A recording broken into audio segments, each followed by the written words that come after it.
So today's strategy that I am reviewing is the Cloze strategy. The In the introduction, the strategy consists of a writing, usually a paragraph or maybe even an article, just with missing words, and students are required to fill in the blank based off of the context of the passage. Okay, so this allows students to demonstrate their understanding of pretty much the context of the subject matter that they're reading. And there are four ways that teachers can use to, you know, to help students demonstrate what they know about the words in context. Those four are the traditional, syntactic, semantic, and graphophonic. The easiest one, or one of the easier ones to use with students, is the traditional. You essentially are giving them free range of filling in the blank. So you can this is actually really good because you can actually give students a theme to attend to when they are filling in their missing blanks. Okay. The more difficult ones are graphophonic, like these right here. Some letters are deleted where they are forced to adhere to the first letter, first sound, and use what they know, their background knowledge, in order to fill in the blank of a word that they know. Maybe it's a vocab word, or maybe even go from a bank of words and pick from there. Okay. The step by step. So on the step by step, one of the easiest ways you can do this is look online for resources. I believe in the bottom of the page they give you a few ways you can create your own. Okay, there's a few YouTube links as well. Um, uh, so the first thing is to group students for instruction. So all the students that you have are not going to be at the same reading level. So one of the tools I've seen that may help with students at different levels or reading levels was a heterogenic. What's right here? It's a heterogeneous grouping wheel, and the one I saw. Let me see.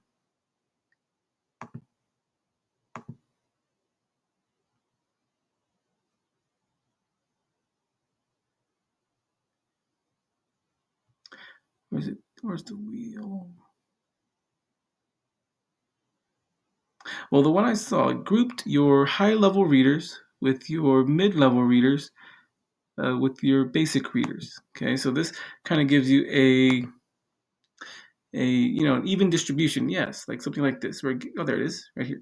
Gives you an even distribution of students at different reading levels without regard to who um, their friends are. So it's just a cookie cut way of distributing groups for students to work together and fill in the missing blanks for these closed reads. Okay, so heterogeneous grouping wheel. I did find it on Edutopia. Okay, also, let's see, prepare. You can have them again. Another step is for them to copy the paragraph onto a poster board or chart paper and cover selected words with wide correction tape. And then it's going to be up to them to just read over. They're more than likely going to have to read more than once the information in order to get the context correct for that missing word. But again, it's just more repetitions for students to be more familiar with the subject that they're reading. And again, the goal here for the closed reading is for students to choose words either that they know or are currently learning to help build their vocabulary. And I think, yeah, doing this digitally would actually be very beneficial for our students because, again, they can just quickly read a sentence and either pick a word with their finger or possibly even type it in.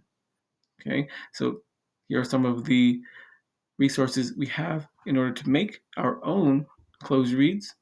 In the application and examples, Mr. Thompson was, I believe, concerned with his 11th grade EL students not understanding a narrative passage, and he decided to give them what he calls a tough text. And he again gave them I believe it was gave them the passage type here that is the graphophonic passage type, and even for me reading it, I found that it's very difficult to think of words that would fit in to these to those to those blanks. Yes, graphophonic. And the cool thing about this is when I thought about it, I said, you know what? This is actually going to have students struggle through, you know, those specific words that are in the blank, but it's actually going to have them attend to the words that are actually there and look at them for more meaning.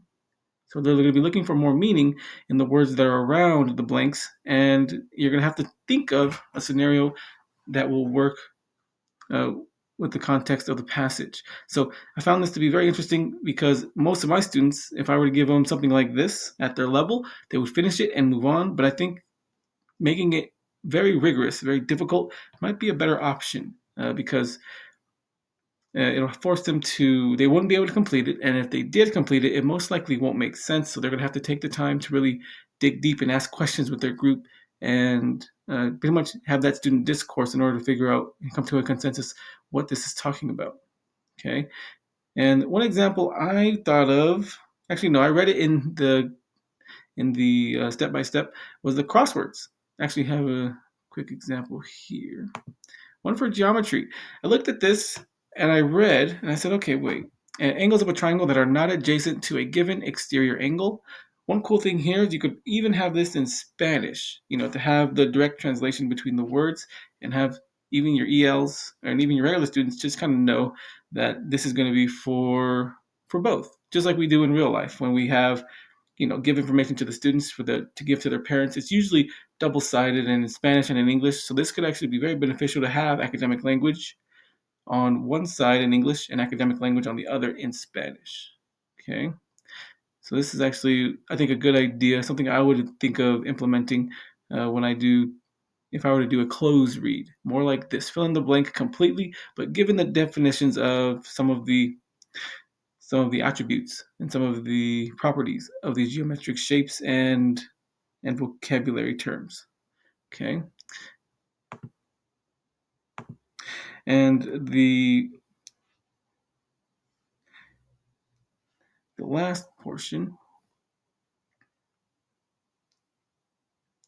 the approximation behaviors for me, for the grade levels I want to teach would be in 8th and 9th, 10th, 11th, 12th. So it's going to be identify unknown words using both sentence, context, and phonetic cues, and supply words and context based on syntactic knowledge, word, order, and parts of speech.